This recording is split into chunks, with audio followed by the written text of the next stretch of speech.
Afternoon, everybody. I hope you're all enjoying Global Summit so far. How is it going?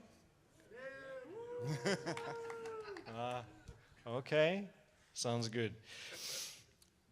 So this session, we have 45 minutes. The team, the three of us, we're going to guide you through what's happening with embedded Python, give you a couple of product updates, what's happening, what's going on, talk about lessons learned, what happened over the last 2.5 years. Yeah, we're already 2.5 years into embedded Python. So we're going to try and recap a little bit. Where did we start? What happened in between? And what have we learned? What are the best practices today? How we should actually use embedded Python, and what's a good way of using it, and what maybe not so much. So let me introduce the panel. We have, on the left side, Guillaume from our friend's office. He's been using embedded Python for now well over 2 years, I think. We have Owen, a developer working on embedded Python, and myself, a product manager, just starting to take embedded Python over from Bob, who you've probably met in the previous Global Summit sessions. So he's going to ask all the tough questions if you don't ask tough questions. And I'm based in Germany, so if I speak funny, let me know, right? Okay, let's get started. First of all, a quick recap. What is embedded Python? How can you use it in case you've never worked with it so far? In general, we offer 2 different ways how you can interact with Python and InterSystems IRIS. Embedded Python is a way to run your Python logic close to your data inside InterSystems IRIS, such that it has a close connection right to the kernel. We do have other ways using the Python SDKs that we offer with DB API and Python native. That can run on a different machine. It can run on the same machine using TCP or shared memory. So those are the options you have in general. So embedded Python is typically a use case if you want to run your logic close to your data. How do you use it? Well, here again, a couple of ways, 3 main options. The one on the top is probably the most entry-level way of doing it. If you're an object script-centric developer, you can take any method or class method in your object script classes and add a language tag and set it to Python. And that just means that everything in that message body is now going to be interpreted as Python as a language, not object script. That's a very simple way of doing it. Has its pros and cons. Guillaume is going to cover those pros and cons a little bit later in this session. The second approach is going to use syspython.import. So if you have object script code, this allows you to load a Python module and use it as if it would be part of the object script library, right? So you have basically a direct dispatch from object script to a Python module. The third option is to use the IRIS Python interpreter, and that's the other way around. So you're writing a Python script, and that allows you to import IRIS, that's the call you're making, and that allows you to interact with the object script library as if it would be a Python module. So those are the 3 basic ways how you can interact with embedded Python. And again, Guillaume is going to cover some of those details and the pros and cons. Getting started and taking a look at the product updates, the biggest one probably on this list is the introduction of the flexible Python runtime. Some of you may or may not be aware of this, but typically when you use embedded Python, it makes use of the embedded Python runtime that comes with the operating system. So if you're running Red Hat 8, that comes with Python 3.6. That's not so good these days anymore, since 3.6 is end of life. You typically would like to use a higher version of the Python runtime in this case. In versions prior to 24.1, you couldn't pick a version. It was hard-coded to use the version of the operating system. Starting with 24.1 on Unix-based systems, you can pick any Python version that you've installed on your machine. Starting with 24.2, we had just launched an early access program to introduce this also on Windows machines. So if you're a Unix user, starting 24.1 is the version you care about. If you're a Windows user, you can sign up on an EAP, an early access program, and get a special version for 24.2 to give this a try. The other things that we've introduced have mainly to do with the developer experience. Going through that list relatively quickly, we added what we call sugar syntax. So typically thank you, Guillaume. Typically, you use the iris.cls function in order to load a class as a string. That's obviously error-prone. We can't really help you if you're typing or mistyping the right thing. So we added sugar syntax so that through dynamic dispatching, we allow you to directly dispatch to any class that's available on the namespace that you're connected to. So I think that's a very little change, but making your life as a developer much, much simpler. The second one is in the same realm. We fixed up IntelliSense. Before that, you did see probably, usually when you popped up your IntelliSense, lots of those dunders. Now we fixed it up in such a way that you actually get helpful information in IntelliSense. Again, a small change, but making your life a lot easier. That's it from my side. With this, we're going to go to another big thing we've introduced, WSGI, and Owen is going to cover that part. Thank you. I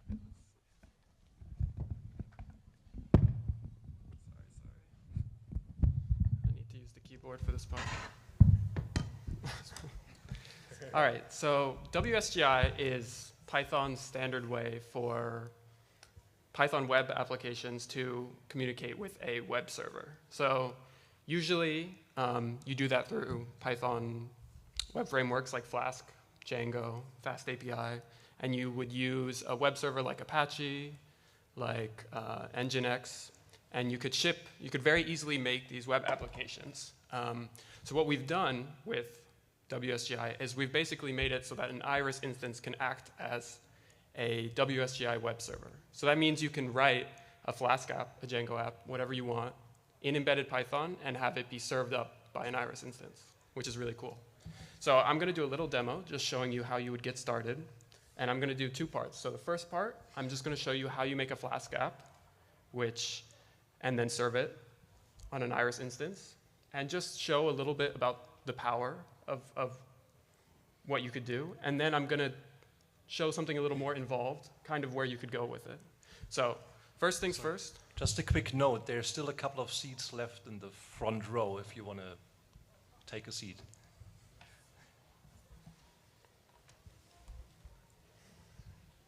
All right, so first things first, I'm going to make just a Flask app. And this is a pure Python first approach.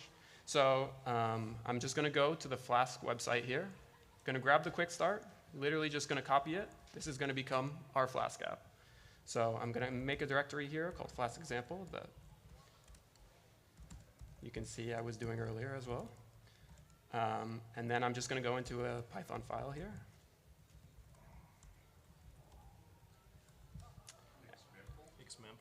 Oh, thank you, thank you.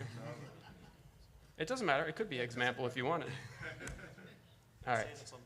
So I'm just going to copy paste it in. And there we go. We have a Hello World Flask app. So usually what you would do at this point is you would run it with the Flask development server that comes installed with the Flask library, or you would deploy it on Nginx or Apache or something like that. But now you can do it in your IRIS instance. So you're going to do that just like any other web application or REST application. Security application, yeah. So I'm going to create a new one here. And as you can see, there's a new radio button here for WSGI. So I'm going to call it Flask example. and WSGI. And so there's a couple fields you need to fill in. First is going to be the file that contains your application. So as we know, it was flaskexample.py. Perfect. And then this second part is the callable. So that's kind of WSGI speak, and you don't really need to worry about that too much if you're just developing an app. But that's this part here. So it's just called app. It's what gets imported and called for each request. Usually it's app. Usually you don't need to touch this. If it's Django, sometimes it's application. But you can change this. You can call this whatever you want. So that's why we let users put it as whatever. But we need to know what it's called. And then just need to show our instance here where it is. So it's in users O'Crane Scratch. And then let's see here. Flask example. Okay. And then WSGI, so for Django and Flask, it's always going to be WSGI. ASGI is for Fast API, if you know what that is. But basically, similar, related, not exactly the same. And then I'm going to turn debug on. That just makes the developer experience a little easier. Makes it a little slower. If you wanted to be production, you would uncheck this. So save this. And now we have deployed our Flask app. So I'm going to hit the URL, which is just your regular instance URL, just like the management portal, and then just the name of the application. So /csp/Flask example. I'm going to hit this, and there we go. Hello world. So we've deployed a Flask app, and it's super easy to change up. So this is from embedded Python. So we can do this, just write, and hit it again. There we go. So what does it mean that we're in embedded Python? So this means that we're actually inside of the IRIS instance, which means that you have direct access to the database. So there's no making a database connection to SQLite, MySQL, whatever. You're already in the IRIS instance. So I'm going to show that off real quick. So if I add another root here, I'm going to do just a simple query. And hopefully I don't mess up the syntax. So we need our import iris. And now we're going to do a little SQL query.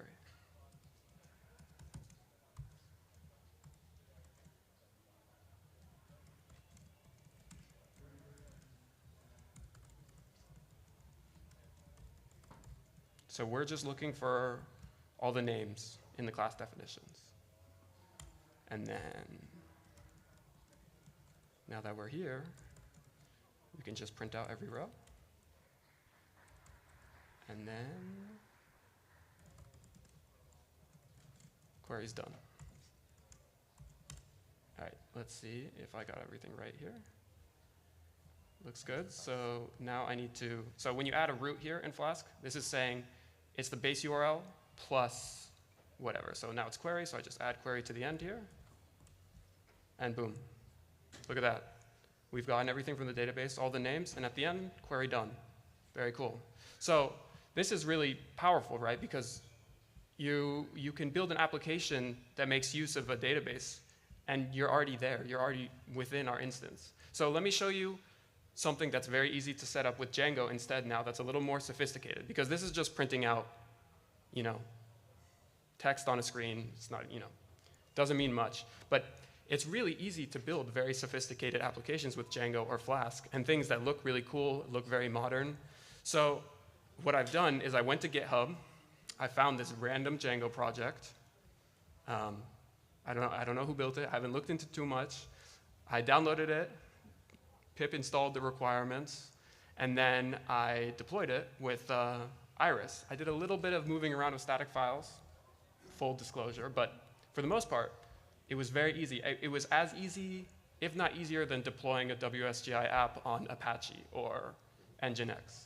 So that's this /csp/Django here. So I'll show you what the file structure looks like, just for your own information. So this is the repo, my Django. I looked in here, saw that in the settings.py, I saw that the WSGI application is here, phantomsec. So that's a module path. So if we go into WSGI.py here, you'll see that there's an application get WS. So that's the same as in Flask, the app, whatever. So now I know where the application is. I can deploy an iris. So application name is WSGI, the callable is application, and then gave it the path. It's WSGI, kept it in debug. And now we can hit this URL, and now we have a super slick web app with no work, basically, running in Iris, connected to the Iris database. And this is some random guy's website, right? Like, I don't know everything that's going on. You have a shopping cart here. Like, I don't know. I literally just got it from GitHub. Maybe some things are broken, some things aren't, but I want to buy this. Cool. There's post request, get request, and this is not connected. This is not using the Iris database. It's using like SQLite or something for the posts where you're like adding something to your cart or whatever. But you can imagine that you can build these super cool UIs, super cool websites, and then be querying patient data from in a huge Iris instance or something. So you could build something really cool with very little effort and from a pure Python perspective, which is, I think, really awesome. So that's all for me. And Guillaume will take the rest. Thank you, Owen. Just to let you know, we do have the Django Iris connector. So if you want to build a Django app based on Iris, you have the Django Iris connector. It's a community-based, but it's working. Okay. So that's also maybe just a few words about the management portal. You can also configure it with the merge CPF file, so to deploy your application and so on. So next, I'm a sales engineer from France, so like Stefan, I may sound funny, so but I'm serious. I'm working with embedded Python for almost 3 years, from the beginning until now. And I deployed some application really on production now, and I've learned lessons as I'm going through. I was an ObjectScript developer, and now I consider myself as a Python developer. So I made the journey from ObjectScript to Python, and that's my feedback. So, first things first, how do we compare ObjectScript to Python? It's pretty obvious, but there are two languages, and both of them are untyped, object-oriented, scripting language, interpreted, and they do have EC integration. And maybe more. So guess what? They are the same. No, they are not. 3 points. First one, it's PEP 8. What is it? It's a set of rules to write Python codes. And these rules, if there is only one you have to remember, is snake case. You are not used to that if you come from ObjectScript, because you cannot put snake case in variables. It's very important in Python, because when you will meet Python developers, they write everything in snake case, and if you don't, they will say, you are not a Python developer. It's stupid, I know, but it's like that. Next, modules. So, object-oriented languages like ObjectScript, you have two things. You have classes and packages. And guess what? In Python, you do have modules. So, to show you what a module is, let's take a bad example. So, this is my bad example. As I'm an ObjectScript developer, I would like to create a class, a Python class. And to do so, I create a file. And this file is named my class. Inside of this file, I create my actual class with few methods and so on. Later on in my project, I would like to import this class and use it in my code. And look what happened. I import it as myClass.myClass. Doesn't sound good, it's weird. Why? Because in fact, files are modules. That's what they are. So you have to plan ahead what you will put inside files. You will not put only one class. And I go back to Pep8. With Pep8, it's written down. It's a good habit to have multiple classes in one file. Sounds weird for an ObjectScript developer. It's not for a Python developer. Next, we have dunders. What they are? Dunders are, I guess this audience is mostly about ObjectScript. They are what we have as percent everywhere. It's not really that, but it looks like. And dunders are those kind of methods. You see them everywhere in Python. And believe me, you will be using them at some point. So be aware about dunders. Okay. So now, as we have the same definition about ObjectScript and Python, how we can use it. What's neat with IRIS is that you can select your gear. You can go full in Python on the right side, or maybe start slowly learning and so on. So, first example, using the language tag Python in ObjectScript. It looks like that. You defined a method, a class method, or a method, doesn't matter, and you put language tag Python. Boom. You put your script here. How many people in the room is using Python this way in IRIS? Yeah, quite a few, like 30%. Okay. So my feedback on that is it's easy to use, it's good for POC, it's convenient for sporadic use. But the biggest drawback, in my opinion, is that you are mixing two languages in the same file. Why it's bad? Because it's hard to unit test. It's hard to debug. It's hard to put a linter on it. It's hard to put debug. It's clunky. So I will not encourage you to use that.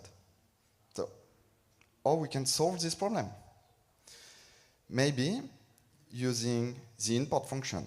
So let's go back to this issue and how we can solve it like that. In fact, I'm using the import function and I keep all the logic in ObjectScript. And to put everything in ObjectScript, I had to use dunders, what we learned before. It's very convenient. You can debug. It's only one language. You stick with ObjectScript. Any ObjectScript developer can handle that. It's a bit weird because you have time-to-time dunders, but it's manageable.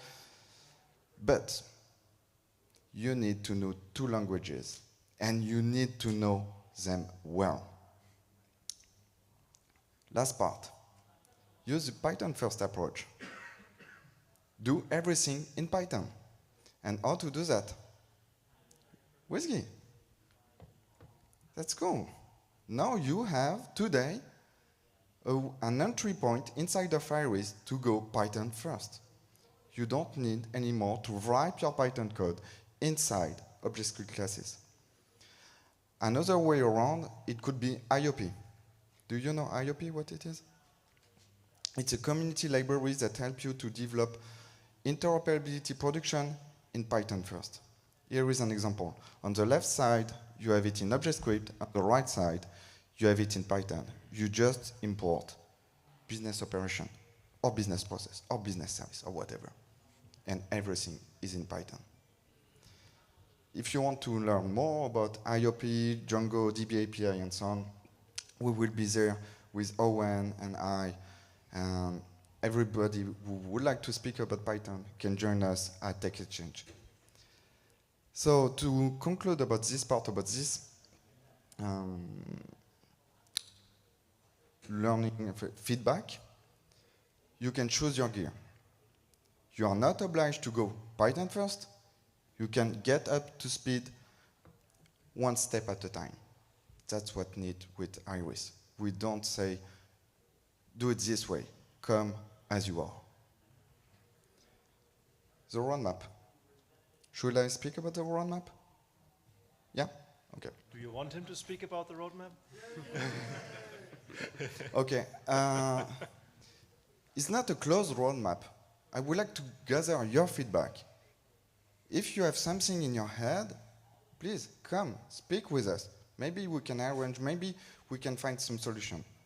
But what we can plan is to bring IOP officially, maybe, for you, or BPL and DTL. Maybe, Stefan, you want to speak about that?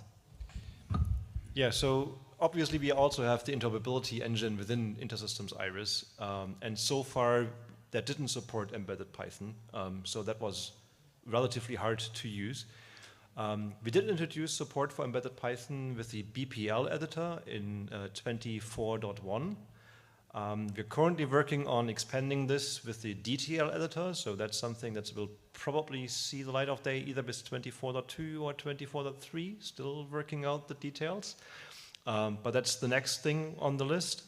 So as you can see, in general, the roadmap is to ensure that the use cases where you can use embedded Python actually covers everything along the lines in IRIS and not just parts of it, right? So that's the angle that we're taking right now.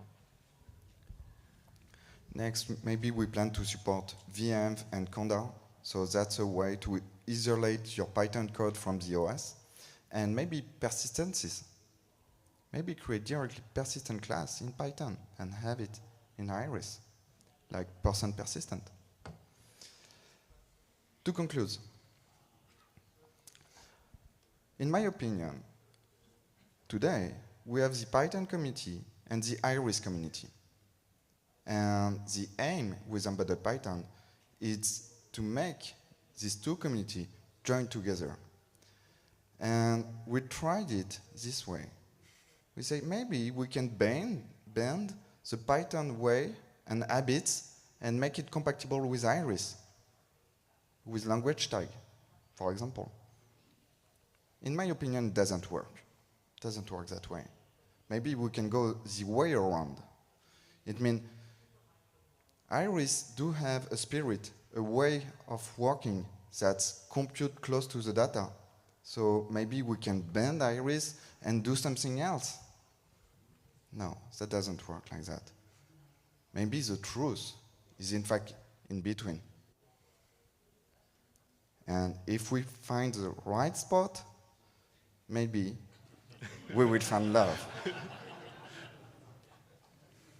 That's the end of the session. If you have any question, you are welcome. So yeah, thank you.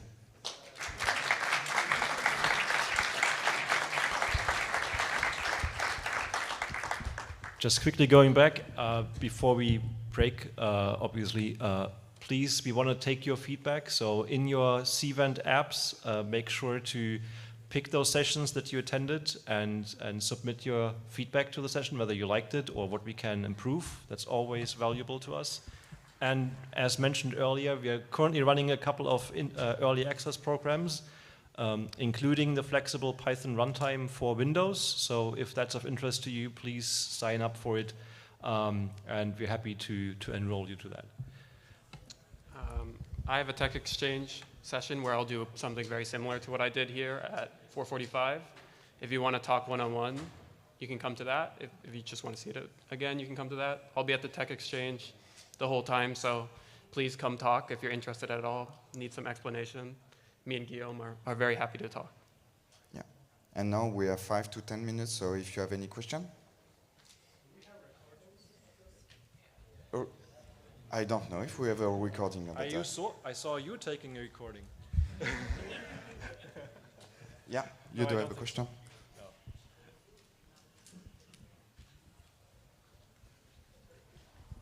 No. We're using the Health Connect cloud version, so how can we do this type of thing? We discussed with some of the architects of the Health Connect cloud. What I've heard about that right now, it's not planned to support this way. Health Connect cloud right now, it's something else. So it's not planned today. But we can discuss about that maybe with Edward or or the product manager of S-Collect Cloud. Yeah. Any other question?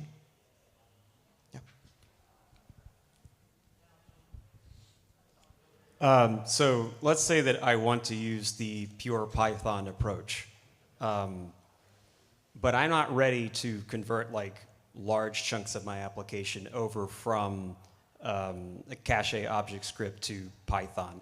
I write something in a Python file. How can I then invoke that in a cache object script method and then get the return back? Do I need to use a mix of embedded Python and then have it return something? Perfect, that's what I needed. So this is actually how we built the WSGI too, is using the import function. So we wrote some Python, we had some object script, and then we would import the Python we've written and then use functions from that module. And so you get a nice unification. And it can be any libraries or module. In fact, that's a module. That's a standard. It's not a standard module. It's a community module from PyPy, but it can be any module, and even custom ones. And we can help you to make this happen. It just has to be in your Python path. If you wrote it, you just throw it somewhere that your Python knows about, then you can import it in object script. And if you go to the community, sometimes when you have object or response from an invocation of request, you can have tuples. And how do you cache tuples from here? We have solution. I can show you. We use Denders. Just in general, try to have like a clear dividing line between your code bases, right?